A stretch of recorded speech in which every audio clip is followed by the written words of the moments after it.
വെള്ളിയാഴ്ച ദിവസം ബാപ്പാന്റെ ഖബറിന്റെ അരികിൽ പോകണം എന്ന് ഹദീസിൽ പറഞ്ഞു. ഉമ്മയുടെ ഖബറിന്റെ അരികിൽ വെള്ളിയാഴ്ച ദിവസം പോകണം ഹദീസിൽ പറഞ്ഞു.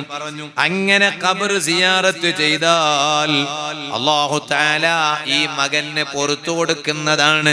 മാത്രമല്ല ഉമ്മയുടെയും ബാപ്പയുടെയും മരണത്തിന് ശേഷം ഇവൻ ഓരോ വെള്ളിയാഴ്ച മാതാപിതാക്കളുടെ ഖബർ സിയാറത്ത് ചെയ്താൽ ആ ഖബറിൽ കിടക്കുന്ന മാതാപിതാക്കളോട് ഇവൻ ഗുണം ചെയ്തവനായി, കാന ബാറം ബിവാലിദൈഹി, ആ മാതാപിതാക്കളോട് ഇവൻ ഗുണം ചെയ്തവനായി എന്ന് ഹദീസിൽ കാണാം.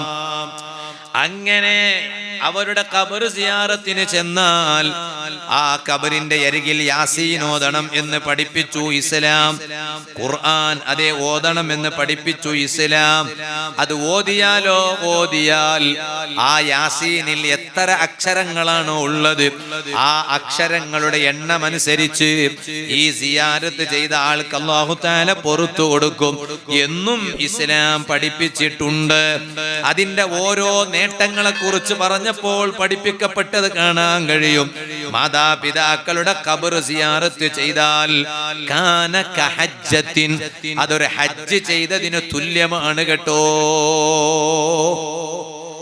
ഒരു ഉമ്മാന്റെ ഖബർ സിയാറത്ത് ചെയ്താൽ, ഉപ്പാന്റെ ഖബർ സിയാറത്ത് ചെയ്താൽ ഒരു ഹജ്ജ് ചെയ്തതിന് തുല്യമാണെന്ന് പോലും മഹാന്മാര് പഠിപ്പിച്ചു. എന്താ കാരണം? അത് മാതാപിതാക്കളുടെ ഖബർ സിയാറത്താണ്. ആ മാതാപിതാക്കളുടെ ഖബർ സിയാറത്ത് ചെയ്യാൻ സമയം കണ്ടെത്തണം. ജീവിതകാലത്ത് ഏതെങ്കിലും ഉമ്മാന്റെയും ബാപ്പാന്റെയും മനസ്സ് വേദനിപ്പിച്ചിട്ടുണ്ട് ഒരു മകൻ എങ്കിൽ അവരുടെ മരണത്തിന് ശേഷം ഇതെങ്ങനെയാ ഇപ്പൊ ചെയ്യാം? ജീവിതകാലത്ത് അങ്ങനെയാണല്ലോ. ഉമ്മ ഹയാത്തിലുണ്ടാകുമ്പോൾ ഉമ്മാന്റെ മഹത്വം മനസ്സിലാകില്ല. ബാപ്പ ഹയാത്തിലിരിക്കുമ്പോൾ ബാപ്പാന്റെ മഹത്വം വേണ്ടതുപോലെ മനസ്സിലാകണമെന്നില്ല. അത് ഏതൊരു നിഅമത്തും അങ്ങനെയാണ്. ഏതൊരു നിഅമത്തും ആ നിഅമത്ത് നഷ്ടപ്പെട്ടതിന് ശേഷമാണ് അതിന്റെ ഒക്കെ നിലയും വിലയും മഹത്വം മനസ്സിലാക്കണം. ബാപ്പാക്ക് വലിയ സ്ഥാനമുണ്ട്. ഇപ്പൊ ഇന്നലെ എന്റെ ദർസിൽ പഠിക്കുന്ന 60ഓളം വരുന്ന മുതാലിബുകൾക്ക് ഒരു ക്ലാസ് എടുപ്പിച്ചു ഞാൻ. ആരെക്കൊണ്ട്? കുവൈത്തിൽ ഒരു ഹോസ്പിറ്റൽ ഉണ്ട്, ബദർ മെഡിക്കൽ സെന്റർ. അതിന്റെ അവിടുത്തെ കൺട്രി മാനേജർ, അയാൾ ഞങ്ങളൊരു മുഹിബാണ്, അബ്ദുൾ റസാഖ് സാഹിബ്. അപ്പൊ അയാൾ നാട്ടിൽ വന്നു എന്ന് അറിഞ്ഞപ്പോ ഞാൻ അയാളെ വിളിച്ചിട്ട് കുട്ടികൾക്ക് ഒരു ക്ലാസ് എടുപ്പിച്ചു.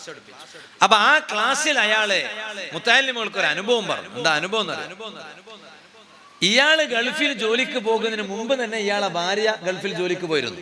ഭാര്യ ഗൾഫിൽ ജോലിക്ക് പോയതിനു ശേഷമാണ് ഭർത്താവായ ഇയാൾ ഗൾഫിൽ ജോലിക്ക് പോകണം.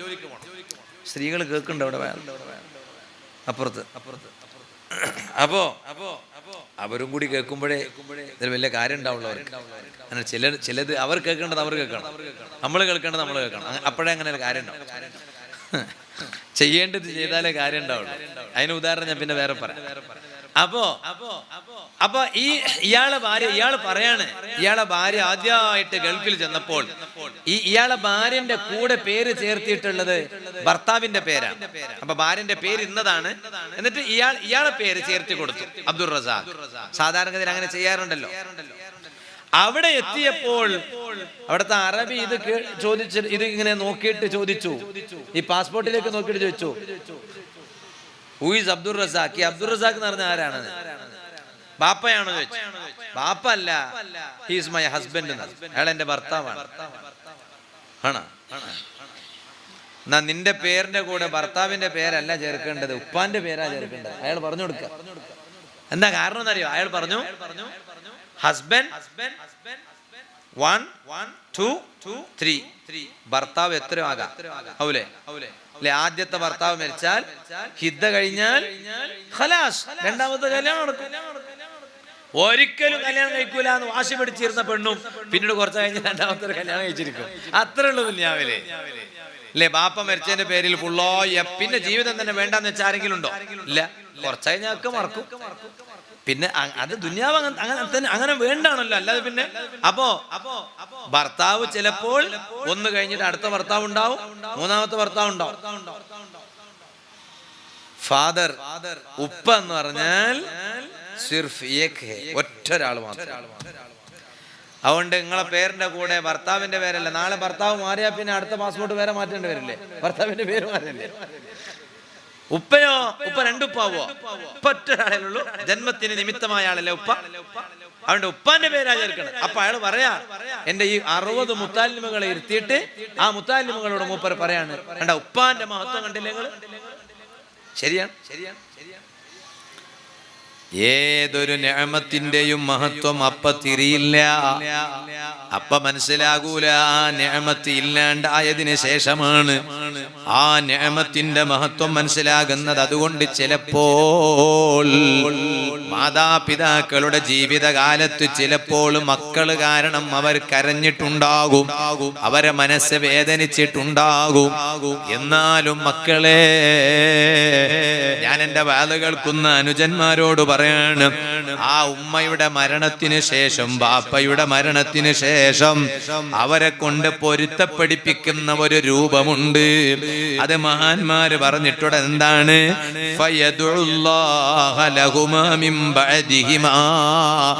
ആ ഉമ്മാക്ക് വേണ്ടി നീ റബ്ബിനോട് ദുആ ചെയ്യണം. അതേ ജീവിതകാലത്ത് ഉമ്മാന്റെ മനസ്സ് വേദനിപ്പിച്ചവനാണോ, ബാപ്പാന്റെ മനസ്സ് വേദനിപ്പിച്ചവനാണോ, ആ മാതാപിതാക്കളെ പൊരുത്തപ്പെടിപ്പിക്കാനുള്ളൊരു നല്ല വഴിയാണ് അവരുടെ മരണത്തിന് ശേഷം അവർക്ക് വേണ്ടി റബ്ബിനോടൊന്ന് ദുആ ചെയ്യണേ. ഫയക്തുബുഹുല്ലാഹു മിനൽ ബാരീൻ. അങ്ങനെ ചെയ്ത മക്കളെ അല്ലാഹു മാതാപിതാക്കൾക്ക് ഗുണം ചെയ്തവരുടെ ലിസ്റ്റിൽ പെടുത്തും കേട്ടോ.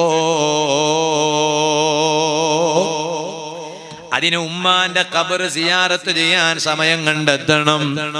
വെള്ളിയാഴ്ച ദിവസം പറയട്ടെ ഞാൻ എന്റെ വാല് കേൾക്കുന്നവരോട്, വെള്ളിയാഴ്ച ദിവസം കഴിവിന്റെ പരമാവധി ഒന്ന് ഖബറിൽ കിടക്കുന്ന ഉപ്പാന്റെ അരികിൽ പോകാൻ സമയം കണ്ടെത്തണം.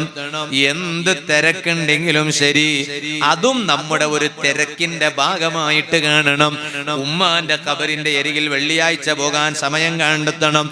ഇബ്നു വാസിഅ റളിയല്ലാഹു അൻഹു എന്ന മഹാനെ കുറിച്ച് പറയുന്നത് കാണാൻ കഴിയും. മഹാനവറുകൾ യസൂറുൽ ഖുബൂറ യൗമൽ ജുമുഅ, വെള്ളിയാഴ്ച ദിവസം മഹാനവറുകൾ ഖബർ സിയാറത്തിന് പോകൽ പതിവായിരുന്നു. എല്ലാ വെള്ളിയാഴ്ചയും മഹാനവറുകൾ ഖബർ സിയാറത്തിന് പോകും. പെരുന്നാക്ക് പോയാൽ പറ്റൂല എന്ന് പറഞ്ഞേ, പെരുന്നാക്ക് മാത്രം പോയാൽ പറ്റൂല, അല്ലെങ്കിൽ ബറാത്തിന്റെ രാവിലെ മാത്രം പോയാൽ പറ്റൂല, പെരുന്നാക്ക് മാത്രം പോയാൽ പറ്റൂല. എല്ലാ വെള്ളിയാഴ്ചയും പള്ളിക്കാട്ടിലൊന്നും പോകണം. ഇനിയിപ്പോ ഉപ്പ മരിച്ചിട്ടില്ല, ഉമ്മ മരിച്ചിട്ടില്ലെങ്കിലും നമ്മളെ നാട്ടിൽ ഖബറിസ്ഥാനില്ലേ, പള്ളിക്കാട്ടില്ലേ അല്ലേ, ആ പള്ളിക്കാട്ടിൽ എല്ലാ വെള്ളിയാഴ്ചയും പോവാം. ഇപ്പൊ ഇന്നലെ വെള്ളിയാഴ്ച ആയിരുന്നു. നിങ്ങളെ കൂട്ടത്തിൽ എത്ര ആളായിരിക്കും പള്ളി ഖബർ സിയാറത്തിന് ചെയ്തത്? നമ്മളെ നാട്ടിലൊരു ഖബറിസ്ഥാൻ ഉണ്ടാവൂലേ? ചില മനുഷ്യന്മാരൊക്കെ ഖബറിസ്ഥാനത്തേക്ക് പോവാതെ കാലെത്ര ഉണ്ടാവും. നാട്ടിലൊരാൾ മരിച്ചാലും അയാളെ മറവ് ചെയ്യുന്ന സമയത്ത് ഇവനെ കിട്ടൂല. അങ്ങനെ ആകരുത്. ആഴ്ചയിൽ ഒരു ദിവസം ഇബ്നു വാസിഅ റളിയല്ലാഹു അൻഹു മഹാനവറുകളുടെ പതിവ് നോക്കൂ നിങ്ങൾ. കാന യസൂറുൽ ഖുബൂറ യൗമൽ ജുമുഅ, വെള്ളിയാഴ്ച ദിവസം മഹാനവറുകൾ എല്ലാ വെള്ളിയാഴ്ചയും ഖബർ സിയാറത്തിന് പോകും. എന്നിട്ട് മഹാനവറുകളോട് ഒരാൾ ചോദിച്ചു, ഇങ്ങനെ പോണ കാണുമ്പോ നമ്മൾ അത് വേഗം നോട്ട് ചെയ്യുമല്ലോ. നമ്മളൊരു നല്ലത് ചെയ്തില്ലെങ്കിൽ നല്ലത് ചെയ്യുന്ന ആളെ നമ്മൾ വേഗം നോട്ട് ചെയ്യും. എന്താ അതുപോലത്തെ ഒരു നല്ലത് നമുക്ക് ചെയ്യാൻ പറ്റാത്ത നമ്മൾ വേഗം നോട്ട് ചെയ്യില്ലേ? നമ്മൾ വേറെ ആളെ കുറിച്ച് പറയാൻ വളരെ എളുപ്പമാണ്. എന്താണ്, അയാൾ എന്നും സുബഹി ജമാഅത്തിന് വരട്ടോ, അപ്പൊ നീയോ? ഞാൻ പിന്നെ അതാ പറഞ്ഞ, നമ്മൾ വേറെ ഒരാളെ നല്ലത് ഇങ്ങനെ പറയാൻ ഭയങ്കര നമുക്ക് ഒരുപാട് നാക്കുണ്ടാവും. ഞാൻ സുബഹി ജമാഅത്തിന് പോലോ, അത് പിന്നെ അവസാനം പിന്നെ പറഞ്ഞു അതിനും വേണ്ട ഒരു ഭാഗ്യം. എനിക്ക് ആ ഭാഗ്യമല്ല എന്ന് പറയാം, ഭാഗ്യം നമ്മൾ ഉണ്ടാക്കിയെടുക്കൂടെ? അപ്പൊ മഹാനവറുകൾ എല്ലാ വെള്ളിയാഴ്ചയും ഇങ്ങനെ ഖബർ സിയാറത്ത് ചെയ്യുന്നത് കണ്ടപ്പോൾ നാട്ടാരൊക്കെ മഹാനവറുകളോട് ചോദിച്ചു, അല്ല ഇബ്നു വാസിഅ നിങ്ങളെന്താ എന്നും വെള്ളിയാഴ്ച ഖബർ സിയാറത്തിന് പോകുന്നുണ്ടല്ലോ? അപ്പൊ മഹാനവറുകൾ പറഞ്ഞവരോട്, ഞാൻ പഠിച്ച ഇൽമിലുണ്ട്, വെള്ളിയാഴ്ച ദിവസം ഒരാൾ ഖബർ സിയാറത്ത് ചെയ്താൽ ഖബറിൽ കിടക്കുന്നവർക്കൊക്കെ അറിയും ഈ വന്ന ആൾ ആരാണെന്ന് പ്രത്യേകിച്ചിട്ട് മനസ്സിലാകും. അത് വെള്ളിയാഴ്ച ദിവസം പോയാൽ പ്രത്യേകം മനസ്സിലാവും. അതുകൊണ്ടാണ് ഞാൻ വെള്ളിയാഴ്ച പോണത് എന്നാണ്. വെള്ളിയാഴ്ച ദിവസം അത് ഖബർ സിയാറത്ത് ചെയ്യാനുള്ള ദിവസമാണ്. നമ്മുടെ വീട്ടിൽ നിന്ന് മരണപ്പെട്ടു പോയവരെ നമ്മൾ ഒരിക്കലും മറക്കാൻ പാടില്ല. നമ്മുടെ കുടുംബത്തിൽ നിന്ന് മരിച്ചുപോയവരെ നമ്മൾ മറക്കാൻ പാടില്ല. മുഅ്മിനീങ്ങളുടെ അർവാഹുകൾക്ക് ഓരോ മഹത്വമുണ്ട്. മരിച്ചാൽ ശരീരവും ആത്മാവും തമ്മിൽ പിരിയുകയാണല്ലോ. എന്നാൽ ഈ ആത്മാവ് പലയിടത്തും എത്തിച്ചേരും. അങ്ങനെ ആത്മാവ് സഞ്ചരിക്കും. കിതാബുകളിലൊക്കെ കാണാൻ കഴിയും. ഓരോ രാത്രിയായാൽ എല്ലാ രാത്രിയിലും മുഅ്മിനീങ്ങളുടെ ആത്മാവ് ഒന്നാം ആകാശത്തേക്ക് ഇറങ്ങി വരൂ. ഒന്നാം ആകാശത്തേക്ക് വന്നിട്ട് അവിടെ നിന്നിങ്ങനെ നോക്കുകയാണ്. അതേ ഭൂമിയിലുള്ള അവരുടെ വീട്ടിലേക്ക് ഇങ്ങനെ നോക്കുന്നു. അവരവരെ വീട്ടിലേക്ക് ഇങ്ങനെ നോക്കുമ്പോൾ വീട്ടിൽ കുടുംബം താമസിക്കുന്നുണ്ട്, മക്കള് താമസിക്കുന്നുണ്ട്, മരുമക്കള് താമസിക്കുന്നുണ്ട്, പേരമക്കള് താമസിക്കുന്നുണ്ട്. എന്നാലോ 1000 വട്ടം ഈ ആത്മാവ് ആ വീട്ടുകാരെ വലിയ സങ്കടത്തോടെ വിളിച്ച് സംസാരിക്കും. യാ അഹ്ലീ, ഓ എന്റെ കുടുംബമേ, ഓ എന്റെ വീട്ടുകാരെ, ഓ വലദി, ഓ എന്റെ മോനെ, യാമൻ സക്കനൂ ബുയൂതനാ, ഓ എന്റെ വീട്ടിൽ താമസിക്കുന്നവരെ, ഞാനങ്ങ് മരിച്ചതിന് ശേഷം എന്റെ വീട്ടിൽ താമസിക്കുന്നവരെ, വലബിസൂ സിയാബനാ, അതേ എന്റെ കുപ്പായം ധരിച്ചവരെ. ഓ ഉമ്മമാരെ, ഉമ്മ മരണപ്പെട്ടാൽ ആ ഉമ്മാക്കൊരു 3 മക്കളുണ്ടെന്ന് സങ്കൽപ്പിക്കുക. എന്നാൽ ആ കുപ്പായം വിഹിതിച്ചെടുക്കാറില്ലേ? ആ കുപ്പായം വിഹിതിച്ചെടുക്കാറില്ലേ? വീതിച്ചെടുക്കാറില്ലേ? ഒക്കെ വീതിച്ചെടുക്കണ മുമ്പൊക്കെ നോക്കണോ? ഒക്കെ ഉമ്മാന്റെതാണെങ്കിൽ ഉമ്മാന്റെ അനന്തര സ്വത്തിലൊക്കെ വരിക.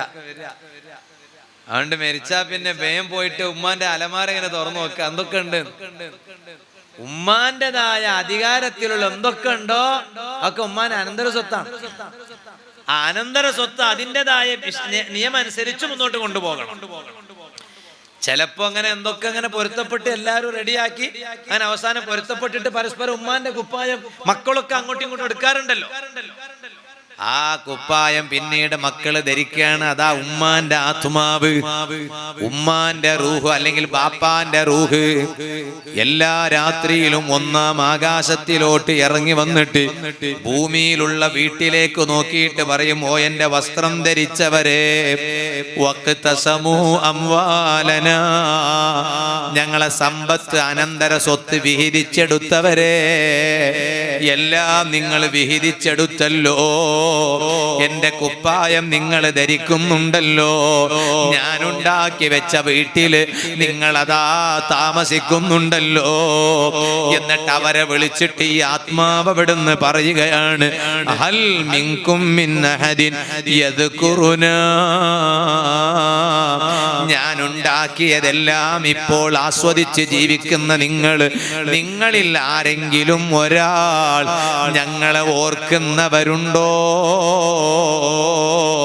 ഞാനിവിടെ ഒറ്റക്കാണല്ലോ, നിങ്ങൾ എല്ലാവരും ഒന്നിച്ച് കഴിയുകയാണല്ലോ. നിങ്ങളിൽ ആരെങ്കിലും ഞങ്ങളെ ഓർക്കുന്നവരുണ്ടോ?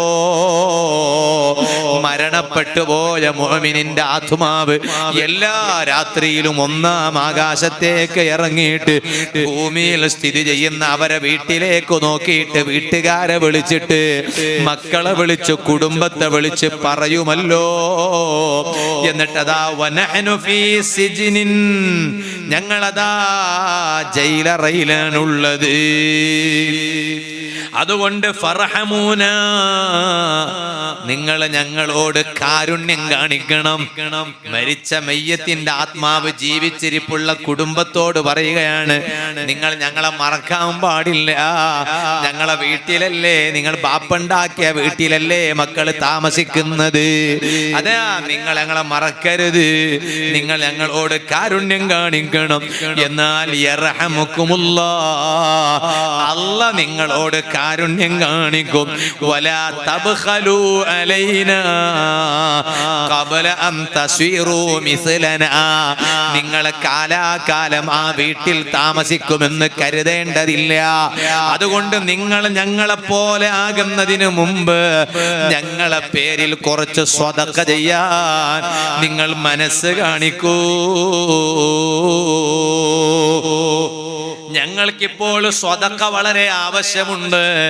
മരിച്ച മയ്യത്തിന്റെ ആത്മാവ് വന്നിട്ട് മക്കളോട് പറയാണ്, ഓ മക്കളെ, ഞങ്ങൾക്കിപ്പോൾ സ്വതക്ക ആവശ്യമുണ്ട്, അതുകൊണ്ട് നിങ്ങൾ ഞങ്ങളെ പേരിൽ സ്വതക്ക ചെയ്തോളൂ. എന്നിട്ടതാ മരിച്ച മയ്യത്ത്, ആ മയ്യത്തിന്റെ ആത്മാവ് കുടുംബത്തെ വിളിച്ചിട്ട് പറയാണ്, ഇന്നൽ ഫളുലല്ലദീ ഫീ ഐദീകും കാന ഫീ ഐദീനാ. ഇന്നിപ്പോ നിങ്ങളെ കയ്യിലൊക്കെ പണം ഉണ്ടല്ലേ, ഓരോരുത്തരും 2-3 ഐഫോണല്ല കയ്യിൽ പിടിച്ച് നടക്കുകയാണ് അല്ലേ? നിങ്ങളെ കയ്യിൽ പണം ഉണ്ടല്ലേ? എന്നാ ഒരു കാലത്ത് ഞങ്ങളെ കയ്യിലും പണം ഉണ്ടായിരുന്നു. ഈ ആത്മാവ് 1-ാം ആകാശത്തിലേക്ക് ഇറങ്ങിയിട്ട് ഭൂമിയിലുള്ള അവരവരെ വീട്ടിലേക്ക് നോക്കിയിട്ട് പറയാണ്, ഒരു കാലത്ത് ഞങ്ങളെ കയ്യിലും പണം ഉണ്ടായിരുന്നു, പക്ഷേ ഞങ്ങൾ അതൊന്നും കൊടുക്കാറില്ലായിരുന്നു. എത്ര ചോദിച്ചാലും കൊടുക്കാറില്ലായിരുന്നു. ഇപ്പൊ മെസ്സിനെ കാണാൻ വേണ്ടിയിട്ട് ഒരു ചങ്ങായി എന്നോട് പറഞ്ഞു, മെസ്സി ഇന്ത്യയിൽ വന്നപ്പോൾ, മെസ്സി റളിയല്ലാഹു എന്ന് പറയണ്ട, മെസ്സിനെ കാണാൻ വേണ്ടി മെസ്സിനെ കളി കാണാനല്ല, ഒന്ന് മെസ്സിയെ ഒന്ന് കണ്ടിട്ടൊന്ന് സന്തോഷിക്കാൻ വേണ്ടി 9 ലക്ഷം രൂപയാണ് ഒരു ടിക്കറ്റിന്. കാണാനല്ല, ആ കാണാൻ സൗകര്യമുള്ള സദസ്സിലേക്ക് ഒന്ന് കയറിച്ചല്ല, കാണുമല്ലേ വിഷയം വേറെ, ഒന്ന് കയറിച്ചല്ല 9 ലക്ഷം. എന്നിട്ട് ഇപ്പൊ എന്താ പ്രശ്നം? കലാപായി. എന്താ കാരണം? രാഷ്ട്രീയക്കാരോ മറ്റുള്ളവരൊക്കെ ഇങ്ങനെ മറഞ്ഞു നിന്നതുകൊണ്ട് ഇത്രയെല്ലാം പൈസ കൊടുത്തിട്ട് പോയ ആൾക്ക് മെസ്സിനെ കാണാൻ പറ്റിയില്ല. ഇവിടെ പ്രശ്നം ഉണ്ടായി, അവസാനം പിരിച്ചുവിടേണ്ടി വന്നു എന്നാ പറഞ്ഞു. ആരെ കാണാൻ? മെസ്സിയെ കാണാൻ. എത്ര കൊടുത്തു? 9 ലക്ഷം. ഒരു പള്ളി ഉണ്ടാക്കാൻ വേണ്ടി ചോദിച്ചാൽ ചിലപ്പോ കൊടുക്കാൻ തോന്നിക്കോണമെന്നില്ല. കൊടുത്തിട്ടില്ല എന്നല്ല കേട്ടോ പറയണേ. അങ്ങനെ കൊടുത്ത് കാണാൻ പോയവരൊക്കെ പള്ളിക്ക് കൊടുത്തിട്ടില്ല എന്നല്ല ഞാൻ പറഞ്ഞ, കൊടുത്തിട്ടുണ്ടാകാം, ചിലപ്പോ തോന്നണമെന്നില്ല. കാരണം എന്താണെന്നറിയോ? മെസ്സിയെ കാണാൻ 9 ലക്ഷം പൈസ ചെലവാക്കാൻ മനസ്സ് കാണിക്കുമ്പോ ഇബ്ലീസ് തടയൂല. തടയോ? നിങ്ങൾ എന്താ ഒന്ന് മെസ്സിന്റെ ആളുകളെ പോലെയാണല്ലോ. ഇബ്ലീസ് തടയോ? ഇല്ല. അതേ സമയത്ത് പള്ളിക്ക് കൊടുക്കാൻ ആവശ്യപ്പെടുമ്പോ ഇബ്ലീസ് അപ്പം എന്ന് പറയും, വേണ്ടാന്ന് പറയും. മെസ്സിയെ കാണാൻ വേണ്ടിയിട്ട് 9 ലക്ഷം ചെലവഴിക്കുമ്പോ ഇബ്ലീസ് വന്നിട്ട് വേണ്ടാന്നൊന്നും പറയില്ല. അങ്ങനെ പറഞ്ഞിരുന്നെങ്കിൽ ഒറ്റാളും പോകില്ലായിരുന്നു. അതേ സമയത്ത് പള്ളിക്ക് ചോദിക്കുമ്പോൾ കൊടുക്കാൻ ഒരുങ്ങി നിൽക്കുമ്പോ ഇബ്ലീസ് വന്നിട്ട് പറയും വേണ്ടാന്നറിയും. അവരെ പണിയില്ല എനിക്ക്, വേണ്ടാന്നറിയും. അതാ പിന്നെ കൊടുക്കാതിരിക്കണേ. അതിനാണല്ലോ നിസ്കരിക്കാത്തവനെ ശല്യം ചെയ്യാൻ ഇബ്ലീസ് വരുമോ? വരുമോ?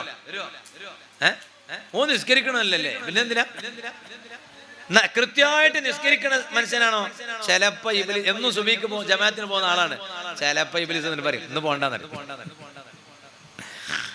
അപ്പൊ സിദ്ദീഖുൽ അക്ബർ തങ്ങളോട് ആരോ ഒരാൾ വന്നിട്ട് സംശയം ചോദിച്ചു, എന്താ അങ്ങനെ? അപ്പൊ സിദ്ദീഖുൽ അക്ബർ വന്ന ആളോട് ചോദിച്ചോ, 2 വീടുണ്ടെന്ന് സങ്കല്പിക്കാം. ഒരു വീട് നിറയെ സ്വർണ്ണാണ്, മറ്റൊരു വീട്ടിൽ ഒന്നുമില്ല. കള്ളൻ ഏത് വീട്ടിലാ കയറാൻ ചോദിച്ചു. ഒന്നുമില്ലാത്ത ഈ വീട്ടിൽ കള്ളം കയറുവോ? കയറൂല. എന്താ കയറിയിട്ട് കാര്യമില്ലല്ലോ. നിറയെ സ്വർണ്ണാണോ, അല്ലെങ്കിൽ സ്വർണ്ണം ഉണ്ട് ഒരു വീട്ടില്, കള്ളം കയറും. കാരണം അവിടുന്ന് എന്തെങ്കിലും കിട്ടുള്ളൂ എന്നതുപോലെ നല്ല മനുഷ്യനെ പഴപ്പിക്കാനായി ഇബ്ലീസ് വരിക. ഞാനിപ്പോ അതിലേക്ക് കിടക്കണില്ല, ഞാൻ പറഞ്ഞു തന്നത്. അപ്പൊ ഇവരിവിടുന്ന് ആത്മാവ് വിളിച്ചു പറയും, നിങ്ങളെ കയ്യിലുണ്ടായിരുന്ന പണമൊക്കെ ഞങ്ങളെ കയ്യിലുണ്ടായിരുന്ന ഒരു കാലത്ത്, പക്ഷെ ഞങ്ങളൊന്നും അള്ളാന്റെ ദീനിന് ചെലവഴിച്ചിട്ടില്ല. എന്നാൽ വഹിസാബുഹു വബാലുഹു അലൈനാ, അതിന്റെ എല്ലാ സങ്കടവും ഇന്ന് ഞങ്ങൾ അനുഭവിക്കുന്നുണ്ട്. അതിന്റെ എല്ലാ പ്രയാസവും ഞങ്ങളതാ ഇന്ന് അനുഭവിക്കുന്നുണ്ട്. വൽ മൻഫഅതു ലിഗൈരിനാ, ബാപ്പ വന്നിട്ട് പറയാണ്, മക്കളെ ഞാൻ ഉണ്ടാക്കി വെച്ചത് ഞാനൊന്നും ദീനിന് കൊടുത്തില്ല, ഞാൻ അതൊക്കെ നിങ്ങൾക്ക് വേണ്ടി തന്നു, ഇപ്പൊ ഉപകാരം നിങ്ങൾക്കാണല്ലോ. എന്നാൽ അതിന്റെ എല്ലാം സങ്കടവും ബേജാറും ദീനിന് വേണ്ടി കൊടുക്കാത്തതിന്റെ വിഷമം ഇന്ന് ഞാൻ നല്ലവണ്ണം അനുഭവിക്കുന്നുണ്ട് കേട്ടോ.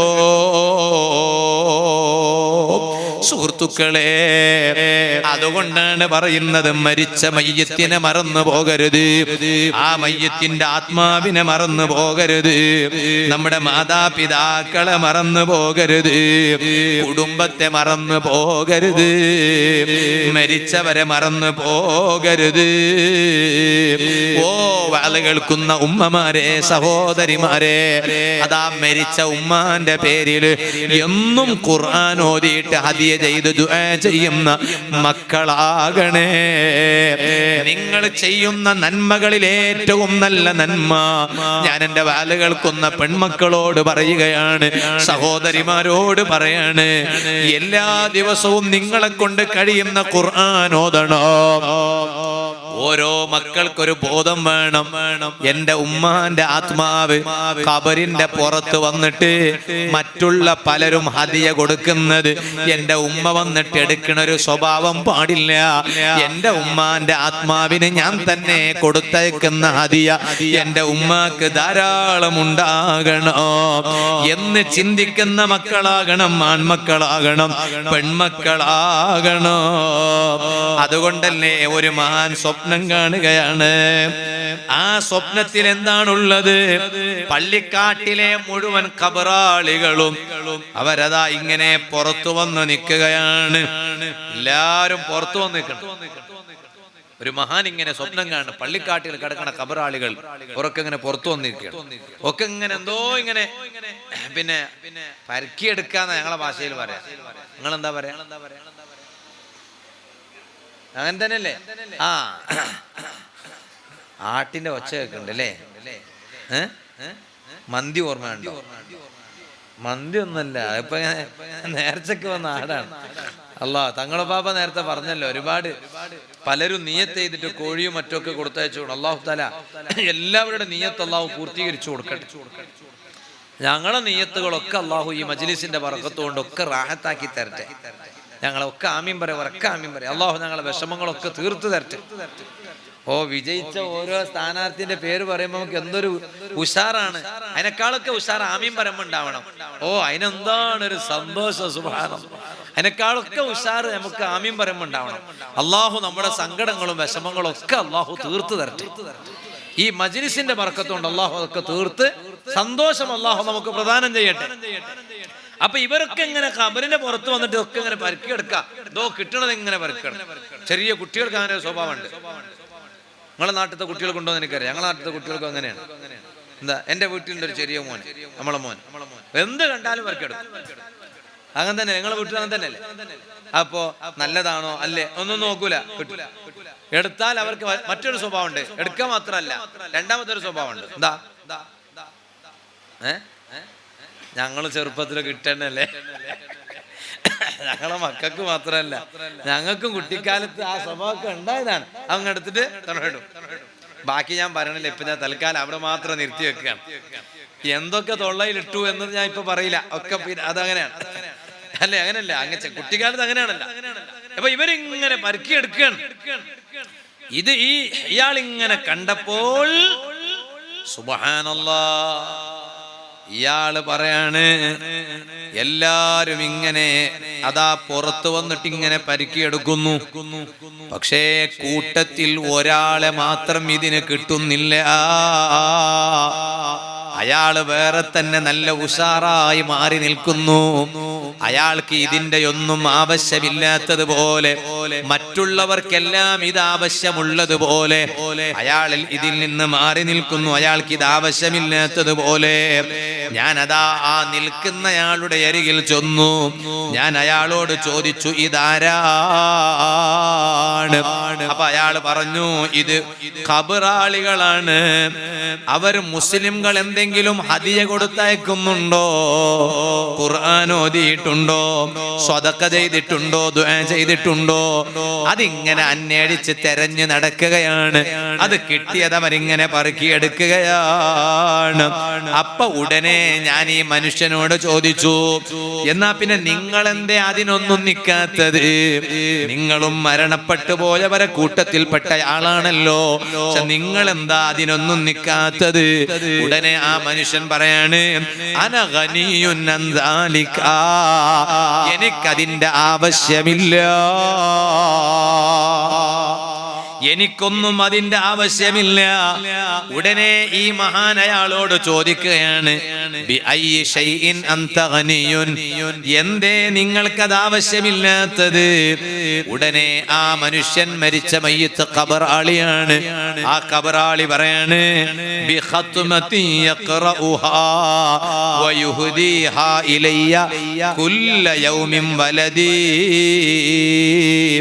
അതേ, എനിക്കൊരു മോനുണ്ട്. ആ മോൻ എല്ലാ ദിവസവും ഖുർആൻ ഓതിയിട്ട് അവന്റെ ബാപ്പയായ എനിക്ക് ഹദിയ ചെയ്യാറുണ്ട്. അതുകൊണ്ട് എനിക്ക് ആവശ്യമുള്ളത് എന്റെ മകൻ തന്നെ എനിക്ക് പതാ കൊടുത്തയക്കാറുണ്ട്. അതുകൊണ്ട് എനിക്ക് മറ്റുള്ള ഒരാളുടെയും ഖുർആനിലേക്ക് ആവശ്യമില്ല, സ്വദഖയിലേക്ക് ആവശ്യമില്ല, ദുആയിലേക്ക് ആവശ്യമില്ല. ഈ മഹാൻ പറയാണ്, ഞാൻ ഇതങ്ങ് കേട്ടപ്പോൾ ആരാണ് ഈ മകനെന്ന് ഞാൻ ഇങ്ങനെ തെരഞ്ഞു. അതെ, ഈ ബാപ്പ പറഞ്ഞിരുന്നു, ഇന്നാലിന്ന മാർക്കറ്റിൽ കച്ചവടം ചെയ്യുന്ന മോനാണ് എന്റെ മോന്. ഞാൻ ആ മാർക്കറ്റ് തെരഞ്ഞു പോയി. അവിടെ പോയി ഞാനതാ ഒരു ചെറുപ്പക്കാരനെ കാണുന്നു. ആ ചെറുപ്പക്കാരൻ കച്ചവടം ചെയ്യുന്നതിന്റെ ഇടയ്ക്ക് ആ ചെറുപ്പക്കാരൻ ഇങ്ങനെ ചുണ്ടിങ്ങനെ ചലിപ്പിക്കുകയാണ്. ഞാൻ ആ മോനോട് ചോദിച്ചു, അല്ല മോനെ,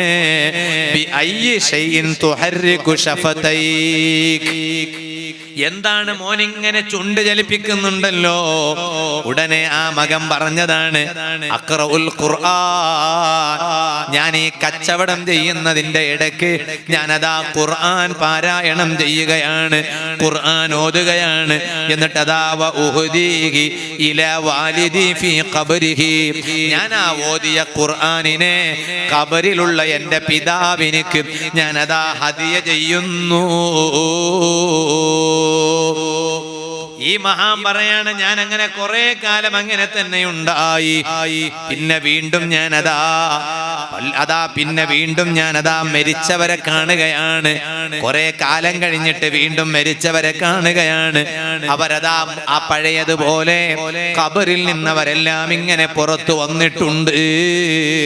കൂട്ടത്തിൽ അന്ന് ഞാൻ കണ്ടപ്പോൾ ഇതൊന്നും ആവശ്യമില്ലാതെ മാറി നിന്ന അയാള് ഇപ്പോ മറ്റുള്ളവരെ പോലെ തന്നെ അതാ ആവശ്യമുള്ളവരായി ഇതിങ്ങനെ തെരഞ്ഞു പിടിക്കുന്നത് പോലെ കാണുന്നു, പറക്കിയെടുക്കുന്നത് പോലെ കാണുന്നു.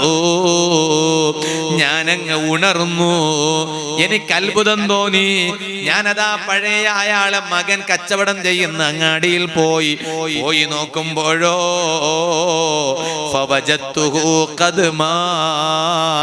അന്ന് ഖുർആൻ ഓതിയിട്ട് ബാപ്പക്ക് ഹദിയ ചെയ്തിരുന്ന മോനെ ഇന്ന് കാണുന്നില്ല. ഞാൻ അന്വേഷിച്ചു നോക്കിയപ്പോൾ ആ മകൻ മരണപ്പെട്ടിട്ടുണ്ടെന്നാണ് അറിഞ്ഞത്. ഇപ്പൊ ആ മകന്റെ ബാപ്പ മകന്റെ ഖുർആനോത്ത് അവസാനിച്ചു പോയല്ലോ.